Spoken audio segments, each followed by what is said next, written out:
धन्यवाद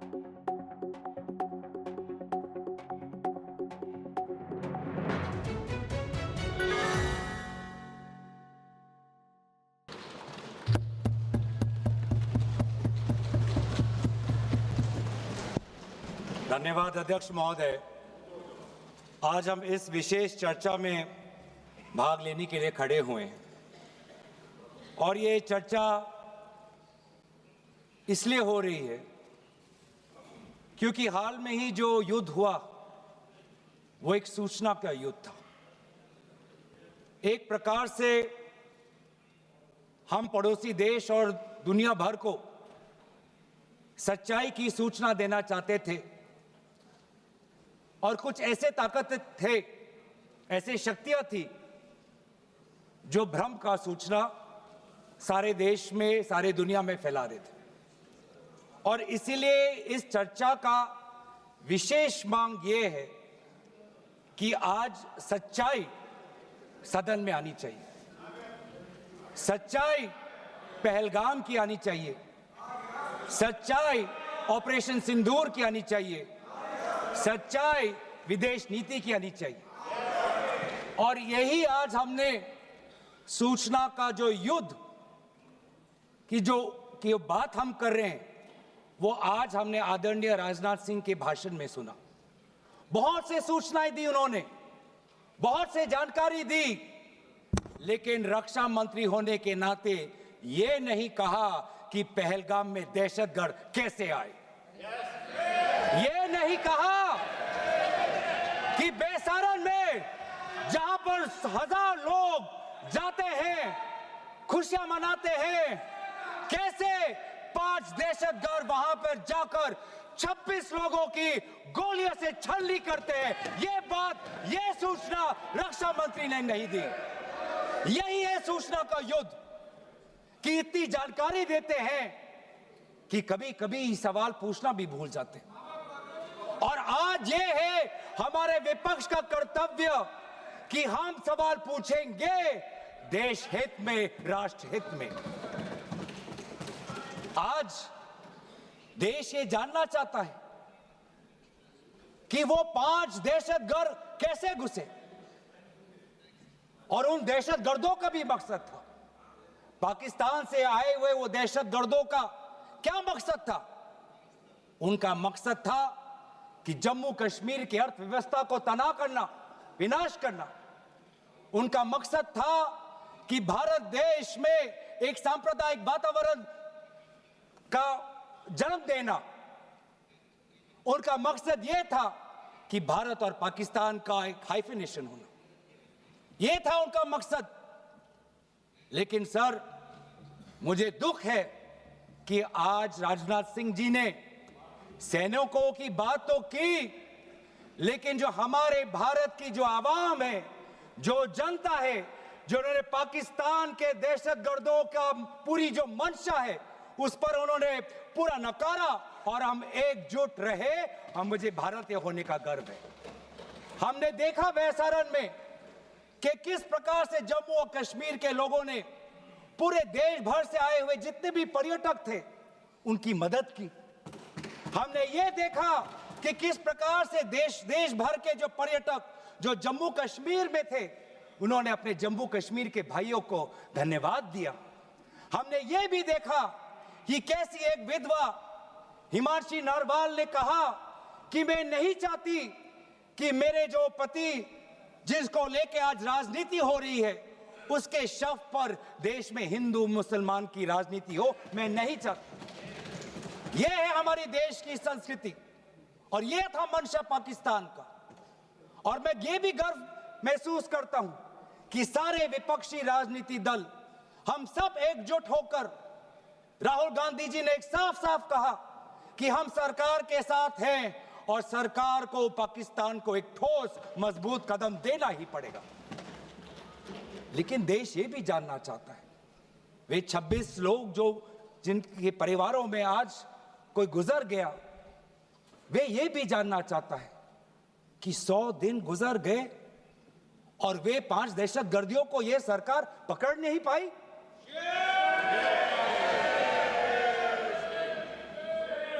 देश के वो लोग ये भी जानना चाहते हैं कि ये जो 5 दहशतगर्दी जो आए टेररिस्ट, निश्चय इनको किसी ने पनाह दी, निश्चय इनको किसी ने जानकारी दी, निश्चय ये पूरा जो 1 घंटा का जो उन्होंने गोला बारूदी की, उसके बाद ये फरार हो गए। उनको फरार होने में भी किसी ने उनकी मदद की, और आज भी ये 100 दिन हो गए और सरकार के पास कोई जवाब नहीं। आज आपके पास ड्रोन है, आपके पास पेगासस है, आपके पास सैटेलाइट है, वहां पे सीआरपीएफ है, वहां पे बीएसएफ है, वहां पे सीआईएसएफ है, वहां पे आदरणीय गृह मंत्री कुछ दिन पहले ही गए थे पूरा रिव्यू लेने के लिए, और आप किसी को पकड़ नहीं पाए। ये कैसा बंदोबस्त? आपने कहा कि आर्टिकल 370 के चले जाने के बाद जम्मू कश्मीर सेफ है, जम्मू कश्मीर में आइए, लोग आए, लोगों ने अपने आप को सुरक्षित महसूस किया, लेकिन बेसारन में देखा कि कितने वो निहत्थे थे, कितने वो असहाय थे, कि लगभग 1 घंटा लगा एक एम्बुलेंस उनके पास पहुंचने के लिए। पुलिस पर अगर आर्मी भी आई तो चल के आई। और सर, मैं वो नजारा भूल नहीं सकता, एक मां और एक बेटी चल के नीचे आ रही थी, एक भारत के सिपाही को देखा और सिपाही को देखकर वो रो पड़े, खुशी से नहीं, डर से, क्योंकि उनको लगा कि वे दहशतगर्द जिन्होंने सिपाहियों का यूनिफॉर्म पहनकर वहां पर लोगों को मारा, आज वही दहशतगर्द आज पहाड़ के नीचे उनका इंतजार कर। उस भारत के सिपाही को कहना पड़ा कि मैं भारतीय हूं, तुम डरो मत, मैं भारतीय हूं, तुम सेफ हो, सुरक्षित हो। ऐसा दहशत उन्होंने महसूस किया। इस दहशत के ऊपर, इस डर के ऊपर आदरणीय राजनाथ सिंह एक शब्द तो कहते, आप एक शब्द तो कहते। ये आपकी भी जिम्मेवारी है राजनाथ जी, ये आपकी भी जिम्मेवारी है, रक्षा मंत्रालय का भी जिम्मेवारी है। बार बार हम ये देख रहे हैं सर कि आदरणीय गृह मंत्री जाते हैं, कहते हैं कि बहुत अच्छा बंदोबस्त हो गया है, टेररिज्म के हमने उनकी रीढ़ की हड्डी तोड़ दी, तब भी उरी होता है, तब भी बालाकोट, तब भी पुलवामा होता है, तब भी पहलगाम होता है। अंत में जाके जिम्मेवारी कौन लेता है? जम्मू कश्मीर के लेफ्टिनेंट गवर्नर नहीं। अगर जिम्मेवारी किसको लेनी पड़ेगी तो आदरणीय गृह मंत्री आपको लेनी पड़ेगी, नैतिक जिम्मेवारी आपको लेनी पड़ेगी। आप लेफ्टिनेंट गवर्नर के पीछे नहीं छुप सकते, आप लेफ्टिनेंट गवर्नर के पीछे ये केंद्र सरकार नहीं छुप सकती, क्योंकि गृह मंत्री खुद वहां पे थे कुछ ही हफ्ते पहले, खुद उन्होंने सिक्योरिटी का रिव्यू लिया कि आपके पास जानकारी नहीं थी। और सर, ये सरकार इतनी कमजोर, ये सरकार इतनी बुज़दिल कि आज उन्होंने इस सर में, क्योंकि उन्होंने अगर इसका किसी का दोष दिया तो टूर ऑपरेटर्स को दोष दिया कि टूर ऑपरेटर्स बिना अनुमति के द्वारा, बिना लाइसेंसेस के द्वारा लोगों को बेसहारा ले जा रहे, हमें तो पता ही नहीं था। ये है इनका कारण, ये बताना चाहते हैं। तो सर, यही तो दुख की बात है कि कहीं ना कहीं एक सरकार में एक अहंकार आ चुका है। इंटेलिजेंस और सिक्योरिटी जो फ्रेमवर्क है, एस्टैब्लिशमेंट है, जो लोग हैं जो निर्णय लेते हैं इंटेलिजेंस और सिक्योरिटी की, आज उनमें एक अहंकार आ गया है कि चाहे जितनी भी बड़ी गलती हो उन पर कोई सवाल नहीं उठा सकता। लेकिन आज हम सवाल उठा रहे हैं, आज हम सवाल उठा रहे हैं, आज हम सवाल उठाएंगे। प्रधानमंत्री मोदी जी, आपको अब सऊदी अरब में थे, आप जब वापस आते आपका पहला नैतिक कर्तव्य होता कि पहलगाम आप जाते, लेकिन आप पहलगाम नहीं गए, एक सरकारी कार्यवाही के लिए आप बिहार गए और चुनावी भाषण दिया। देश के मुखिया सऊदी अरब में थे, पूरा कार्यक्रम उन्होंने संपूर्ण किया, वापस आए और वो पहलगाम भी नहीं जा पाए और बिहार में जाके चुनावी भाषण दे रहे हैं। अगर पहलगाम में कोई गया तो हमारा नेता राहुल गांधी गया। अगर पहलगाम में जो लोगों की मृत्यु हुई उनके लिए अगर शहादत की मांग कोई कर रहा है तो हमारा दल का नेता राहुल गांधी कर रहा है। राहुल गांधी जी बदामी के कंटोनमेंट में गए।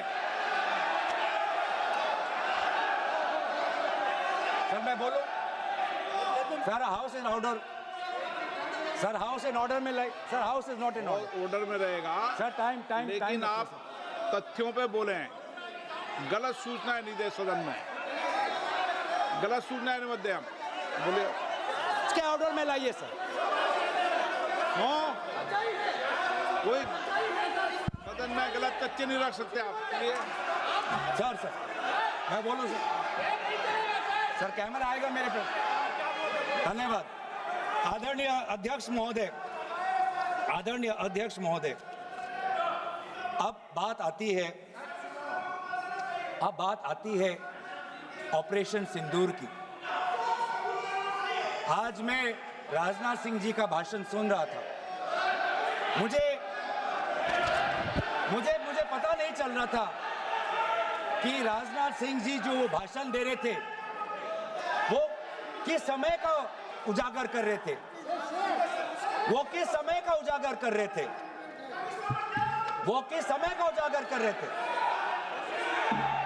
क्या वो 2016 के बाद क्या उन्होंने ये नहीं कहा कि हम घुस के मारेंगे और पाकिस्तान को आज वो उनका जो भी टेररिस्ट इंफ्रास्ट्रक्चर है उसको खत्म कर देंगे?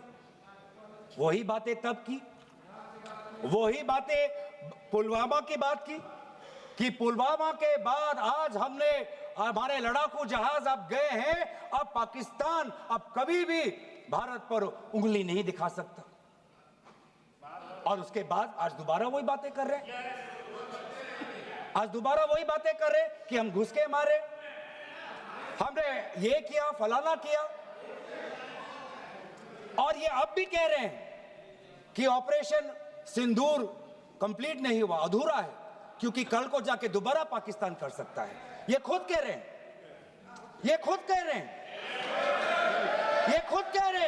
कि इसके पश्चात भी पाकिस्तान कल को जाके कर सकता है। तो ये जो सफल कैसे हुआ? फिर क्या सफल हुआ? आज ये खुद कह रहे हैं कि हमारा मकसद युद्ध का नहीं था। हम पूछना चाहते क्यों नहीं था, होना चाहिए था। आज उन्होंने खुद कहा कि हमारा मकसद जमीन लेने का नहीं था। क्यों नहीं था? पाकिस्तान ऑक्यूपाइड कश्मीर अगर आज नहीं लेंगे तो कब लेंगे? ये उन्होंने खुद कहा कि हमारा मकसद था टेररिस्ट के इंफ्रास्ट्रक्चर पर आक्रमण करना। तो क्या हमने उरी के समय नहीं किया? क्या हमने पुलवामा के समय नहीं किया? लेकिन उसके पश्चात भी पाकिस्तान का इतना साहस कि आज उन्होंने पहलगाम में जो पिछले 20 वर्षों में हमारे भारतीय नागरिकों पर सबसे दर्दनाक अगर हमला हुआ है तो आपके समय पे हुआ है। आपके समय में उरी हुआ, आपके समय में पुलवामा हुआ और आपके समय में आज पहलगाम हो रहा है। कुछ बातों का उजागर किया, कुछ किताबों का भी उजागर किया। ये नई प्रक्रिया है सर। हर चर्चा में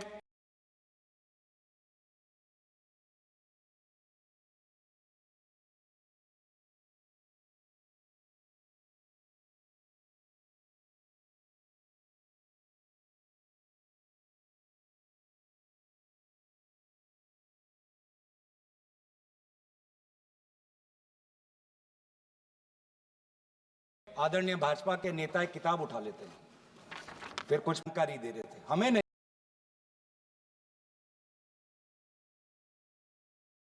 ब्लूमबर्ग को क्या जानकारी दिया, मैं पूरा पढ़ लेता हूं without editing. What is important, क्या जरूरी, हिंदी में अनुवाद करने की कोशिश भी करता हूं, मत करो। क्या ये जरूरी नहीं कि जेट गिरे, पर क्यों गिरे, क्या गलतियां हुई वो महत्वपूर्ण है, संख्या महत्वपूर्ण नहीं। सर 35 ही राफेल है देश में, 35 ही राफेल है। अगर उनमें से कुछ गिरे भी तो देखिए सर, मुझे तो लगता है कि बहुत बड़ी क्षति हुई। 35 राफेल, अगर कुछ उनमें से भी अगर कुछ गिरे तो मुझे लगता है कि जरूरी है, क्योंकि आपको लगता है कि 35 राफेल काफी है, तो अगर कुछ गिरे तो वो भी जरूरी है। और उन्होंने उसके बाद ये कहा कि ये बात अच्छी है कि हमने अपनी गलतियां को समझा, उसको सुधरा, और 2 दिन बाद हमने अपने जेट को उड़ाए और दूर से हमने आक्रमण किया। सर ये मैं थोड़ी जानकारी चाहूंगा। हमारे पास जो हमें संदेश मिलता है कि दुनिया के सबसे बढ़िया और बेहतरीन लड़ाकू जहाज हमारे पास है, सबसे बेहतरीन पायलट हमारे पास है, तो सीडीएस को ऐसा क्या कहना पड़ा, ऐसा क्या परिस्थितियां हैं कि हमारे पायलट हमारे लड़ाकू जहाज क्लोज रेंज में नहीं जा सकते, उनको दूर से ही फायर करना पड़ता। ये क्या है? ये क्या पाबंदी है? ऐसी ये क्या पाबंदी है कि सीडीएस को ये कह रहे हैं कि हमारे लड़ाकू जहाज ने पहले दिन गलतियां की, गलतियां हमने सुधारी और दूर से हमने आक्रमण किया। क्या हम पास से नहीं कर सकते? ये जानकारी हमें दे। हम ये जानना चाहते हैं कि lieutenant general Rahul R Singh ने सदन के अंदर नहीं, सांसदों को नहीं, राजनीतिक दलों के फ्लो लीडर्स को नहीं, फिक्की में जाके कहा। क्या कहा? उसका भी मैं हिंदी में अनुवाद करता हूं कि पाकिस्तान तो सिर्फ फ्रंट पे था और पाकिस्तान के पीछे चाइना उनके पूरी तरीके से समर्थन कर रहा है। ऐसी कोई आश्चर्य की बात नहीं होनी चाहिए, क्योंकि पिछले 5 वर्षों में लगभग 80% मिलिट्री हार्डवेयर पाकिस्तान को सब पूरा चाइना से मिल रहा है। तो सर मैं आज पूछना चाहूंगा आदरणीय राजनाथ सिंह जी से, जो सरकार चीन को लाल आंख दिखाने की बात करती है, एक बार भी आपने चीन का उजागर अपने भाषण में क्यों नहीं किया? आर्मी कर रही है, आर्मी के कह रही है, आर्मी कहती है कि आज कि सिर्फ चीन और पाकिस्तान का ये 2 फ्रंट नहीं, अब 3 फ्रंट का भी हो सकता है, कन्वर्जेंस हो सकता है चीन, पाकिस्तान और बांग्लादेश को लेकर। लेकिन मैं सरकार को याद दिलाना चाहूंगा कि ये जो 2 फ्रंट की जो बात थी, इस बात की शुरुआत किसने की थी? इस बात की चेतावनी किसने दी थी? इस बात की चेतावनी इसी सदन में हमारे दल के नेता राहुल गांधी जी ने दी थी। और यही हम जानना चाहते हैं, यही हम जानना चाहते हैं कि आज जो युद्ध हुआ, इसमें पाकिस्तान को चीन से कितना समर्थन मिल रहा है। हम सेना से नहीं, आज हम आदरणीय राजनाथ सिंह जी से और प्रधानमंत्री मोदी जी से जानना चाहते हैं।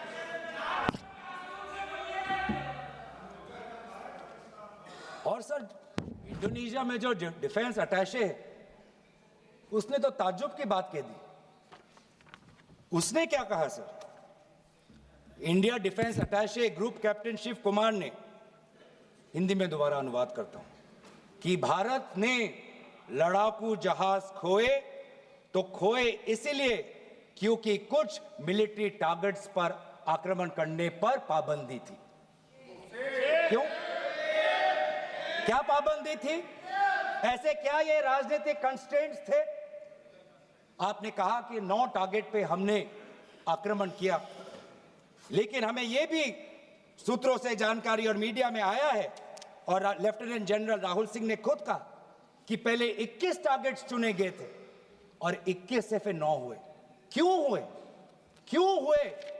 आज मैं ये जानना चाहता हूं कि पिछले 20 वर्ष में सबसे घातक आक्रमण हमारे महिलाओं पर हुआ, हमारे बच्चों पर हुआ, भारत के आत्मा पर हुई। हमने सबने वो दहशत को अनुभव किया, हम सब एकजुट हुए, हमने पूरी तरीके से समर्थन प्रधानमंत्री मोदी जी को दी कि अब जाइए। और ऐसा एक माहौल बन चुका था कि देश किसी भी कीमत चुकाने के लिए तैयार था।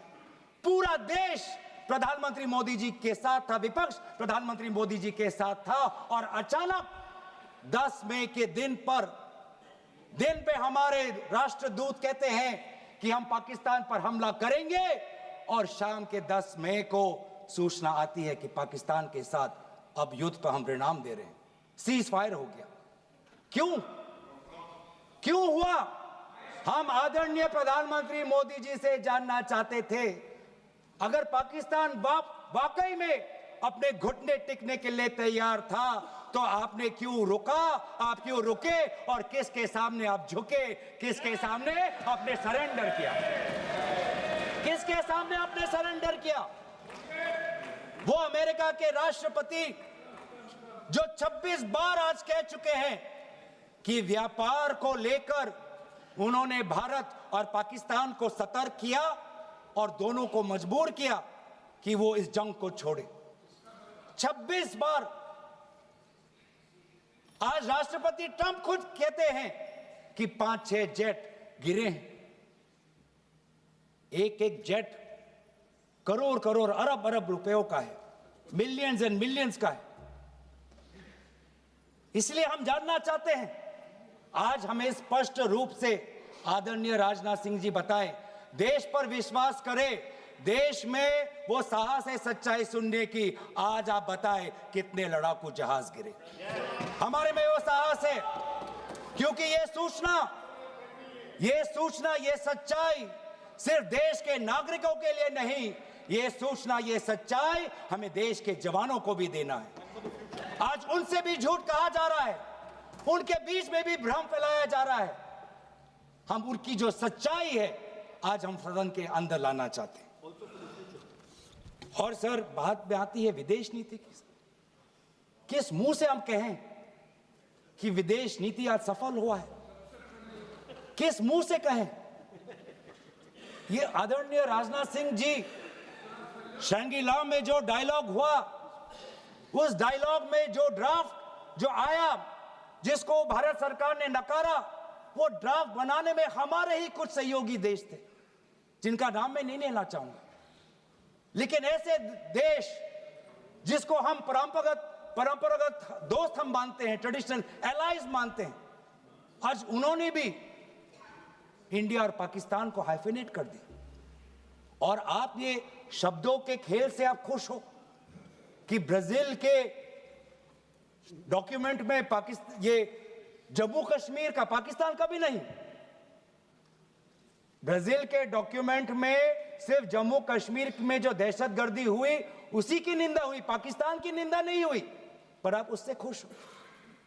अगर आप उससे खुश हो तो मैं जानना चाहूंगा, जो $1 बिलियन का आर्थिक सहायता IMF ने दिया पाकिस्तान को, उस पर आपको क्या कहना है? हम जानना चाहेंगे, जो ADB एशियन डेवलपमेंट बैंक से 800 मिलियन का आर्थिक सहायता जो मिलेगा पाकिस्तान को, आज भारत उस पर क्या रवैया?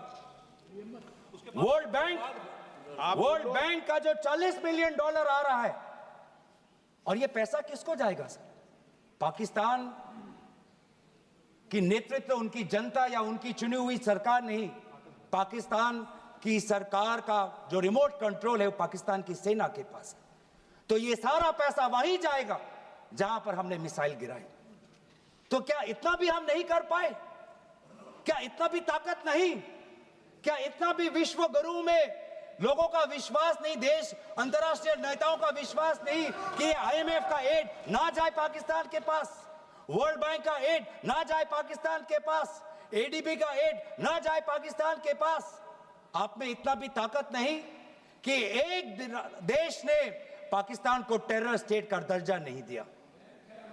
एक देश ने आज FATF financial action task force में, जिससे बहुत नियंत्रण पाकिस्तान पे पड़ती थी, आज उससे वो 2022 में निकल आई ग्रे लिस्ट में। क्या वो डालेंगे?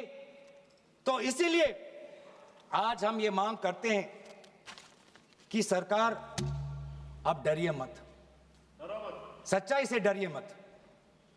उस दिन भी देश सरकार के साथ दहशतगर्दी के खिलाफ खड़ा था, विपक्षी दल सरकार के साथ खड़े हैं, और आज भी दहशतगर्दी के खिलाफ सच्चाई के पक्ष में देश और विपक्ष आज सरकार के साथ। आप हमें अपना दुश्मन ना समझे, हम सरकार के दुश्मन नहीं हैं। हम अपने देश के पक्ष में बोल रहे हैं, जवानों के पक्ष में बोल रहे हैं, पर आप हमें कृपया सच्चाई देने का हमें वो सम्मान दीजिए। सच्चाई सुनने का अधिकार हमारा है, और जितने बार आप झूठ और भ्रम फैलाएंगे, हम उतनी बार आपको पूछते जाएंगे कि आपने क्या किया। और इसीलिए आज मैं खड़ा हूं। अपेक्षा बहुत की थी कि पहलगाम का उजागर होगा, आदरणीय गृह मंत्री नैतिक जिम्मेवारी लेंगे, राष्ट्रीय सुरक्षा सलाहकार नैतिक जिम्मेवारी लेंगे, और प्रधानमंत्री मोदी जी कहेंगे क्यों उन्होंने ऑपरेशन सिंदूर जो अंतिम अंजाम था, हमें तो मीडिया में सुनते हुए ऐसा लगा कि हम कराची में उठेंगे। मीडिया में हमारे भारत की मीडिया जो जिनको सूचना अब से ही मिलती है, उनका सुनने में लगा कि आज तो हम फतह करके ही रहेंगे, लेकिन पता चला कि नहीं, कहीं ना कहीं हमारे पैर डगमगा गए, और जो अंतिम परिणाम था उससे पीछे हम हट गए। हमें पीछे नहीं हटना, हमें आगे बढ़ना है सच्चाई के साथ, लोकतंत्र के पक्ष में। इन्हीं बातों के साथ मैं अपना पक्ष समाप्त करता हूं। धन्यवाद।